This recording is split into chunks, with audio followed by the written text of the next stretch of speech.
Kumusta mga katami? Gusto mo ng masarap na merienda? Tara, samahan mo akong gumawa ng tuna empanaditas.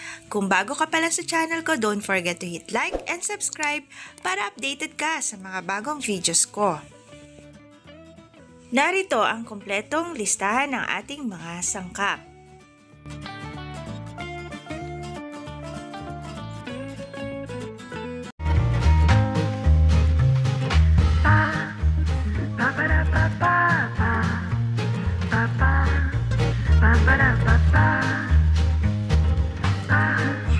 Sa isang mixing bowl ay maglagay tayo ng harina. Pagkatapos ay maglagay tayo ng baking powder. Haluin ito. Maglagay din tayo ng asukal. Isa lang masabi ko, hindi man ako kasing ganda niya, kasing busilak naman ng harina ang puso ko. At maglagay din tayo ng asin. Pagkatapos ay maglagay tayo ng butter or margarine. At lagyan natin ng tubig. Tubig lang, huwag mong lagyan ng yelo. Bakit? Baka kasi lumamig na kasing lamig mo.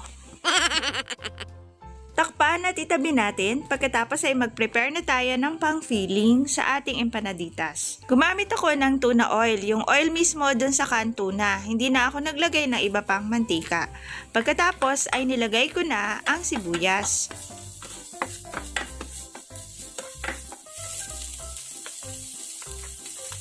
Tapos ay ilagay na natin ang bawang. At ang ginayat na carrots.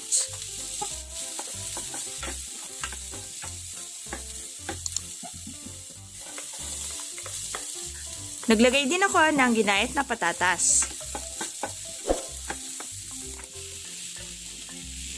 Ngayon ay pwede na natin ilagay ang ating canned tuna. Tuna ka ba? Bakit? Kasi dahil sa'yo, kumpleto na ang buhay ko. Oh no! Maaari din tayo maglagay ng pamintang durog.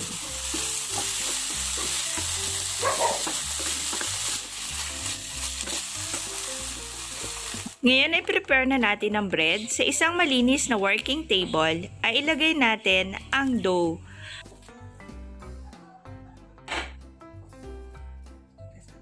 Hatiin natin siya sa maliliit.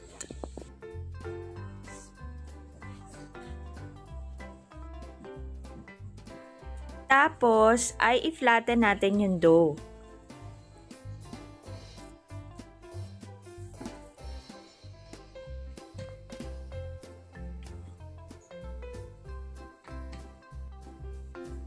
Maaari kang gumamit ng molder o kahit na anong bagay na makakapag-form ng isang bilog.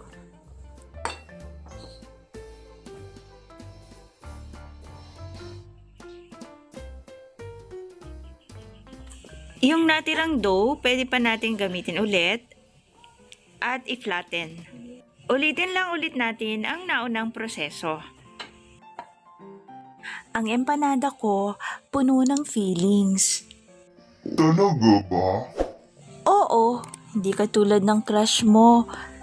Puro do lang, wala namang feelings. Empanaditas ang tawag sa maliliit na empanada.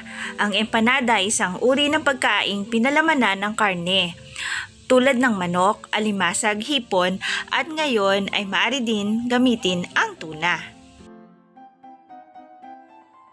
Maaari na natin umpisahan ang paggawa ng fillings. Una ay maglagay ng tuna, pagkatapos ay ang niyadyad na keso, at pagkatapos ay ating tupiin ito at ating iselyo ang tabihan. Selyohan mo. Seal it with a kiss. Oh no! Kailangan iselyo natin para yung palaman sa loob ng dough ay hindi lumabas. So, tupiin natin siya tapos i-double seal natin sa pamagitan ng paggamit ng tinidor. Ulitin lang natin ang proseso mula sa umpisa. Okay lang yan. Huwag lang maging paulit-ulit sa pagiging bulag sa pag-ibig. Are you serious?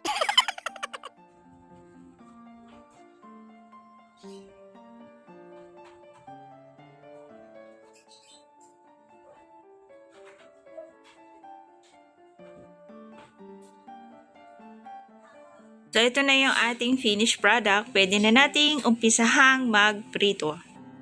Isang kawali ay maglagay tayo ng katamtamang mantika para lumubog ang empanaditas.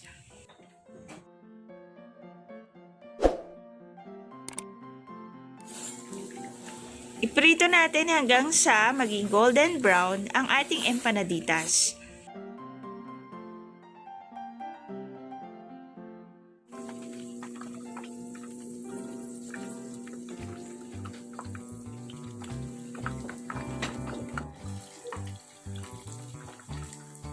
Mag-ingat sa pagpiprito at sa talsik ng mantika.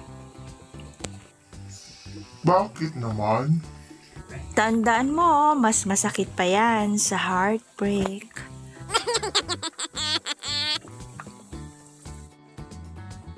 Ayan, luto na! Napakasarap nito mga kapatid, lalo na dun sa mga nag-a-abstain sa karne. Tama-tama ang tuna. Tara, kain tayo! Maraming salamat sa inyong panonood. Para maging updated sa aking mga videos, don't forget to hit like and subscribe.